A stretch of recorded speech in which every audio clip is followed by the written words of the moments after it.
Good afternoon, everyone. My name is Donald Earl Collins, and thank you for having me. First of all, I'm sorry I cannot be there. I can't be in Los Angeles. Me and my wife and my son all caught a cold or something, right? Some sort of upper respiratory illness that was not COVID in the past few couple weeks and kind of laid us all out. My wife is immunocompromised. My son is back and forth between home and college, and I do what I do as a professor at history at Loyola University, Maryland, and as a professorial lecturer at American University. And as such, I just didn't feel like I could take the risk given our age and given my wife's health status to come to Los Angeles to do this talk. So here I am recording this for you for this afternoon. So my apologies. But thanks for being here. Thanks for joining us as part of this panel on the progress and perils of academia. Thank you, Andrew, for having me. Thank you, fellow panelists, for making me a part of this. Appreciate that. Um, but I don't see any progress. I don't. I don't see academia as a place, generally speaking, of progress, right? Certainly, if you understand progress to be something that helps people, right? And for me, there's no more glaring reason to see the issues that academia has in terms of its progress than understanding the very fact that three out of every four faculty members in academia um, are contingent faculty members. They're adjuncts. They're visiting professors like I am at Loyola this year. They're term faculty members who are working on maybe a 1, 2, or 3 year contract, so on and so forth. So that, to me, more than anything else, kind of reflects that reality that academia has been a place of peril for the majority of people who are part of academia. But then I would go even a step further than that. There's this idea that academia is in this world but not of this world. That is a separate thing from everything that's happening in the world, and it's not. And I'll give you a clear-cut example of someone who thought this, or at least thought this when I was in graduate school back in the 1990s, back in the 20th century actually. I was 21 years old, first year graduate student at the University of Pittsburgh, working on my master's degree in history, and a fourth year graduate student by the name of Eric David, who's still a professor at the University of Pittsburgh, teaching labor studies among other things. Um, Pulls me aside. We have this conversation about the nature of academia, and he's telling me that academia is like a medieval institution. It's a guild where people apprentice and pay their dues and even go through a hazing process before they're anointed to be the next master of X, Y, or Z.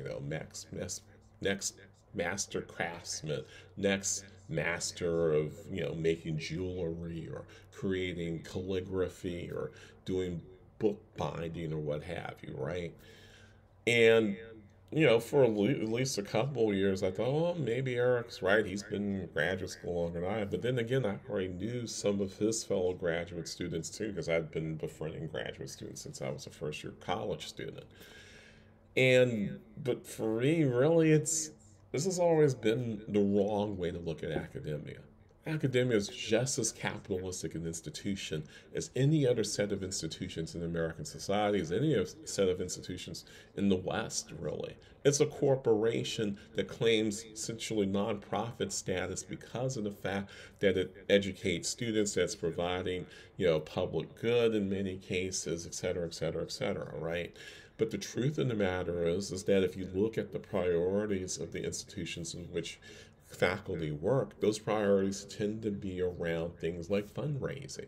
When the two folks who are paid the most money on any college campus at any university in the U.S., most universities in Canada, a good portion of universities in the UK, and so on, are either the presidents of those universities because their primary role is technically to run a university, but that's what the provost usually ends up doing. Their primary role is to raise money and to have capital campaigns for raising money so that you can build new buildings, right? So that tells you what the priorities of your institution are.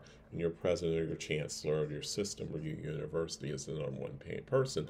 Or number two, because oftentimes for some of the bigger institutions, number one is your head coach of your men's basketball team or your football team or your athletic director for things like a men's basketball team or your football team, right? So that gives you a sense of priorities. The fact that you have departments in the humanities and social sciences, including history, constantly getting rid of tenure. Once a tenured person retires, getting rid of a tenure line and replacing it with adjuncts or with term faculty members or with visiting professors. That's a sense of priorities. Whereas with STEM fields, because that's where a lot of the money's coming in, either through research or through grants or through donations, through these massive donations from private, entities and from individual philanthropists, getting that money in so that they can open up more tenure lines and bring more people, and that gives you a sense of priorities as well.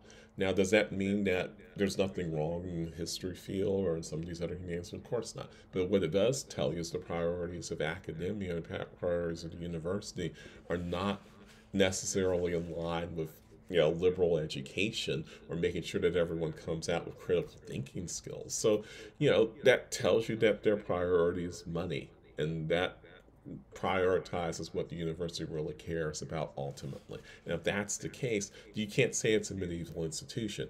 This hazing process can't be a medieval guild process. This hazing process is a capitalistic process, right? And so but another example really of all of this fundamentally comes down to um, even doing professional conferences like OAH, and I'll pretty much end with that, talking about OAH, talking about the Organization of American Historians, or the conference I've done more often actually than OAH over the years, which is the American Educational Research Association Conference, or AERA, which is a much bigger conference, as large as academic conference, pretty much in North America, right? And so just thinking about those conferences and how much, these are money making entities too. You can say you have a 501c3. I used to be in the nonprofit world. I worked in the nonprofit world for over a decade as a nonprofit administrator and manager, managing millions of dollars of grants and so on and so forth. So this is not unusual to me.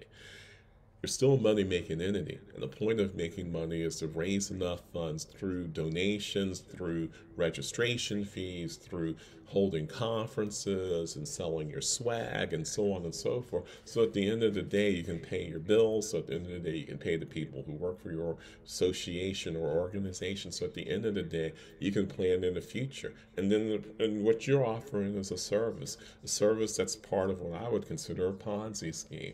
And the Ponzi scheme is if you come to our conference and bring your good works, bring your talent, particularly as a younger scholar, particularly as a young historian or a graduate student or a junior scholar, and do what you do, you will get the tenure track position. You will get tenure at the end of the line because people will recognize the wonderful work that you are doing and therefore anoint you to publish the next book with University of Chicago Press or NYU Press or Duke University Press or University of California Press and so on and so forth.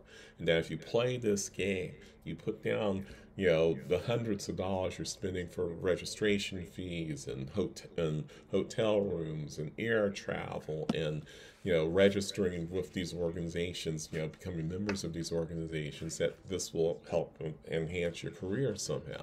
When the reality is, for most of us, this does nothing to help our careers because most of us who are in academia are in contingent positions, and contingent positions are dependent on your teaching ability, not your ability to deliver a paper at a conference. So it's not really there's a mismatch between what they say, whether it's the OAH or AERA or History of American History of Education Association, and so on and so forth. What they say does not match up with the reality of what happens when you actually do these conferences. And so, spending upwards of $2,000 to attend a conference when you're making maybe $30,000 a year is quite a bit of money, right?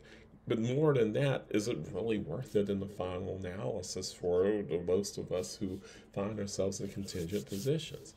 For those who are the haves, these conferences are always worth it. You know, they're worth it because you get to see other colleagues who are just like you.